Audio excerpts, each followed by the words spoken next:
Ivana Trump, the late Ivana Trump, who's buried in the golf course in New Jersey in Donald Trump's golf club. And so we're going to denaturalize all of the Trump children whose mother was a foreigner at the time. I mean, that would be a serious escalation. Trump, I obviously don't agree that we should kick.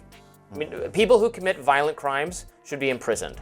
Deport. That's all it took. One word, live on air, and suddenly Donald Trump's carefully crafted America First narrative started looking more like family last. Reid used his own immigration saber against him, and the shot landed right at his dining table. If a president can decide who stays and who goes just because he doesn't like them, what stops the next one from doing the same to him? Trust me, you've never seen hypocrisy backfire this hard, and we're breaking down every cringe-inducing detail. Before we move on, I will like you to subscribe to the channel and like the video. How does one word on live TV suddenly make people wonder if the First Lady might need to pack her bag? If we ever get a Democratic president, they could say, I don't like Melania Trump.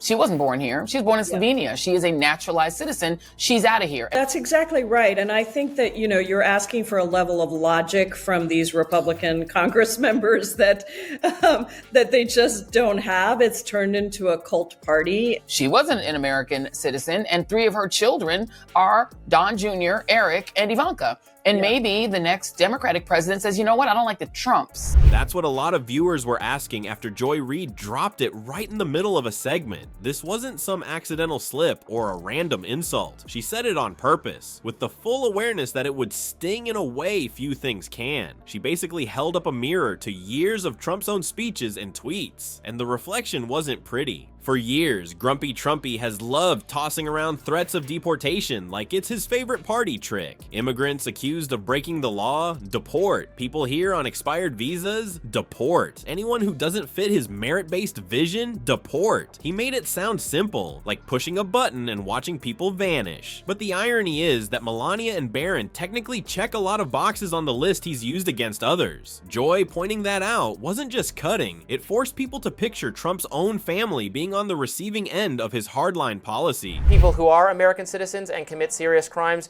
that is just as serious, and I'm occasionally this focus on the immigration status is getting around our crime problem. We have a crime problem, a violent crime problem. I don't think we can denaturalize. I am not up to date on this aspect of the law, but that is the serious solution, not trying to deport them, I think. So I don't know why we need to go down that rabbit hole. Possibly that could be done in some of the cases if people commit very serious violent crimes who came here and got citizenship, and maybe that could be taken away. I guess I'm not. The internet, of course, exploded. You had live reaction clips floating around before the segment was even over. Viewers with wide eyes, audible gasps, and a couple of people spitting their drinks. On Twitter, it got worse. There were sarcastic posts like, ICE should start with 1600 Pennsylvania Avenue, and meme after meme showing Melania photoshopped onto a plane headed for Slovenia. It went viral faster than one of Donnie Diaper's late-night Truth Social rants. Behind the humor, though, there's a real legal weight to the conversation. Legal scholars have long warned that presidential powers over denaturalization, while rarely used, are broad enough that in theory, a president could target naturalized citizens, especially if the political will is there. That's why hearing someone throw the word deport back at a former president's own family hits differently. It's no longer just a fringe fantasy, it's a case study in how dangerous it is when citizenship becomes a political sword. I think previously,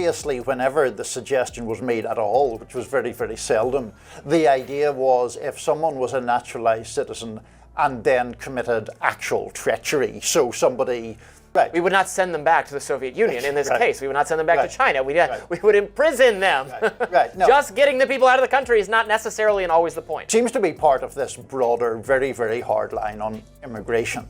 And the idea of the government using immigration policy to crack down on people with whom they disagree in various ways. Even some Republicans didn't instantly dismiss the whole thing. A few treated it like a weird thought experiment, almost as if they were running the numbers to see if it could work. That by itself tells you how politically charged and absurd the immigration debate has become. Imagine hating chain migration during a campaign rally, but then defending it in private when it keeps your in-laws from having to learn the Canadian anthem. It's like a chef banning all carbs in their restaurant, making speeches speeches about the health dangers of pasta, then getting caught in the kitchen after hours face first in a giant bowl of spaghetti. The rules are fine for other people, just not for them. That's the flavor of hypocrisy Joy served up, and it was piping hot. So what was this one loaded word that managed to shake Trump's family tree? Deport? Reid didn't need a speech or a deep dive. She just flipped his favorite political hammer around and pointed it back toward his own front door. According to reports, the orange turd was livid, not because the law had suddenly changed, but because the suggestion hit way too close to home, and because the immigration talking points he spent years shouting from podiums suddenly felt a lot less safe when applied to people he actually cares about.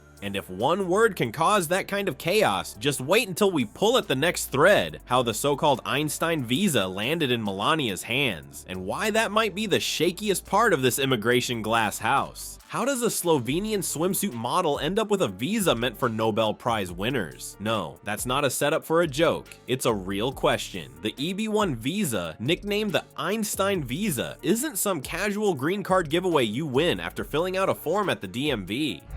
Now, Congressman Andy Ogles, who I find a rather Frank-like figure, but in any event, he was sort of suggesting that it could be done in the case of Zoran Mamdani. Too deep into the weeds, a very contentious case in New York where people were convicted of contributing to a charity which they said was a legit charity and which authorities say was connected with. So the idea that someone should face deportation when in the case of Mamdani they are a US citizen, that seems a ludicrous and dangerous suggestion to me. Yes. And therefore I worry about the mainstreaming of this denaturalization idea. It's supposed to go to people with extraordinary ability in their field. Think world-famous athletes at the peak of their game, scientists whose work changes industries, or artists whose names turn into household brands. In short, it's for the people who have resumes that make everyone else feel like they've wasted their lives. So when people learned Melania Trump got one in 2001, eyebrows didn't just raise, they tried to launch off foreheads, because let's be honest, her bio didn't exactly scream global trailblazer. She had done some runway work, a few magazine shoots, and yes, that infamous GQ spread, but put that next to the usual EB-1 crowd, Olympic gold medalists, groundbreaking researchers, heads of state, and it's like letting a TikTok lip sync champion into Mensa just because they've got great lighting and a decent ring light.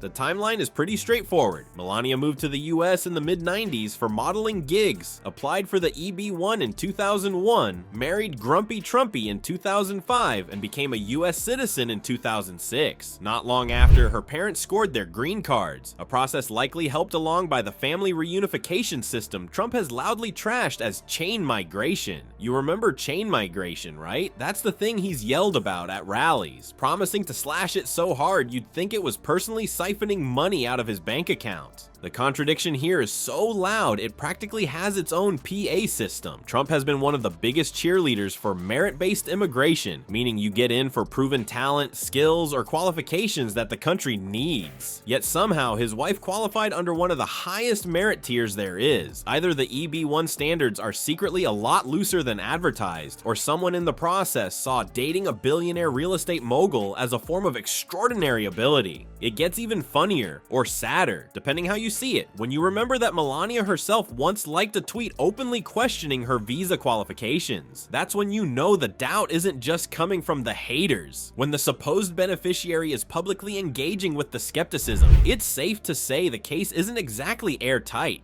This is what I'd call the hypocrisy Olympics. If there were a podium for raging against a system while personally benefiting from it, the orange turd would be standing there in first place, gold medal around his neck. He slams chain migration but uses it. He rails against loosening immigration criteria but marries into a case that raises all the questions. It's the political equivalent of banning dessert and then being caught in bed with a cheesecake. And while it's almost amusing in a you couldn't make this up kind of way, the Einstein visa story is more than just meme material. It's basically a symbol of the gap between Trump's words and his actions. It's not just about Melania's modeling portfolio versus Nobel Prize winners. It's about the broader idea that rules are meant to be strict, unless of course you know the right person. All of this is happening while running a business empire that has historically leaned heavily on immigrant labor, making the double standard about as subtle as a MAGA cap at a Hillary Clinton book signing. Which brings us to the real takeaway. You can weaponize immigration laws, but that sword can swing back. And when it does, it tends to hit the people you least expect. When citizenship becomes a political weapon, it's like handing a loaded squirt gun to Grumpy Trumpy and expecting him not to spray himself. The truth is, if his own immigration rules were applied evenly, his dining table might have a couple fewer chairs, and not because someone skipped dinner. That's the problem with selective justice. It always circles back. Leaders pushing laws they wouldn't want aimed at their own families are telling you exactly how fair they'll be. So question them, call them out, and share stories like this, because sunlight is the only thing that makes hypocrisy squirm.